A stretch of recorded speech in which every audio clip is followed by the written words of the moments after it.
AP cabinet భేటీలో పలు కీలక నిర్ణయాలకు మంత్రివర్గం ఆమోదం తెలిపింది. అమరావతిలో 2733 కోట్లతో చేపట్టనున్న పనులతో పాటు సిఆర్డీఏ 44వ సమావేశం నిర్ణయాలకు ఆమోదముద్ర పడింది. ఇదే భేటీలో రాష్ట్ర మున్సిపల్ చట్ట సవరణ ఆర్డినెన్స్ కి మంత్రివర్గం అంగీకారం తెలిపింది. ఈ మధ్యనే స్టేట్ ఇన్వెస్ట్మెంట్ ప్రమోషన్ బోర్డు అనుమతిచ్చిన 1,82,000 కోట్ల పెట్టుబడులకు కూడా మంత్రివర్గం ఆమోదం తెలిపింది. అంతేకాకుండా వివిధ పథకాల అమలు తీరుపై కూడా కేబినెట్ భేటీలో చర్చకొచ్చినట్లు సమాచారం.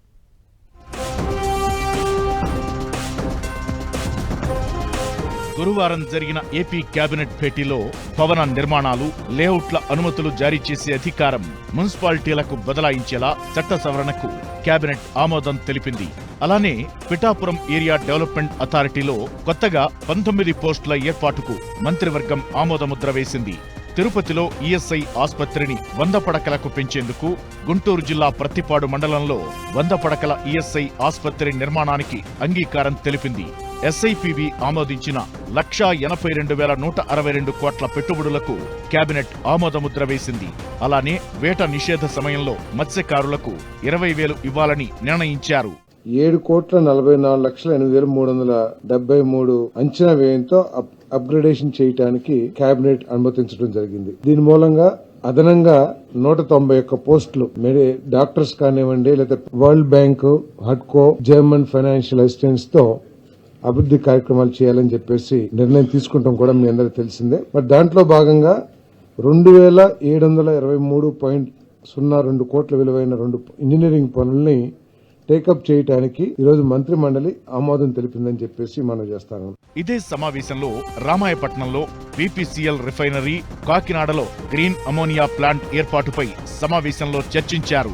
నంద్యాల, వైఎస్ఆర్, కర్నూలు జిల్లాల్లో పవన, సౌర విద్యుత్ ప్లాంట్ల ఏర్పాటుకు మంత్రివర్గం ఆమోదం తెలపగా, చిత్తూరు జిల్లాలో హోంశాఖ ఐఆర్ బెటాలియన్ ఏర్పాటుకు కేటాయించనున్న స్థలంపై కేబినెట్లో చర్చ జరిగింది.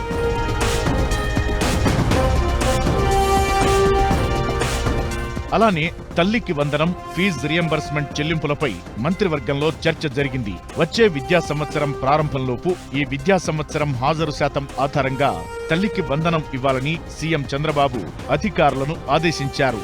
అలానే విద్యా సంస్థల యాజమాన్యాలతో మాట్లాడి కొత్త విద్యా సంవత్సరం ఫీజు రియంబర్స్మెంట్ చెల్లింపులు చేయాలని సీఎం ఆదేశించారు.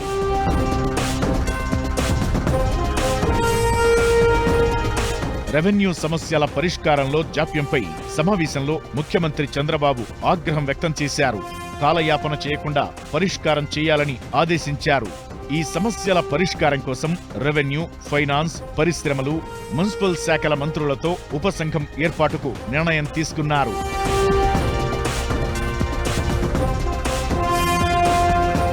అలానే ఈ నెల 8న విశాఖలో ప్రధాని మోదీ పర్యటన ఖరారు కావడంతో ఆ టూర్ ఏర్పాట్లపై కూడా చర్చ జరిగింది. NTPC green hydrogen project, Nakkapalli bulk drug project, Visakha railway zone, పారిశ్రామిక నోడ్లకు ప్రధాని మోదీ శంకుస్థాపన చేయనున్నారు. ప్రధాని మోదీతో కలిసి ముఖ్యమంత్రి చంద్రబాబు, ఉప ముఖ్యమంత్రి పవన్ కళ్యాణ్లు రోడ్ షో నిర్వహించనున్నారు.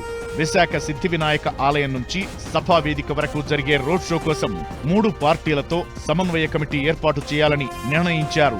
ఇదే క్రమంలో నూతన సీఎస్ గా బాధ్యతలు స్వీకరించిన విజయానంద్ కు మంత్రివర్గం అభినందనలు తెలిపింది. ఈ నెల 17న మరోసారి మంత్రివర్గం సమావేశం కానుంది.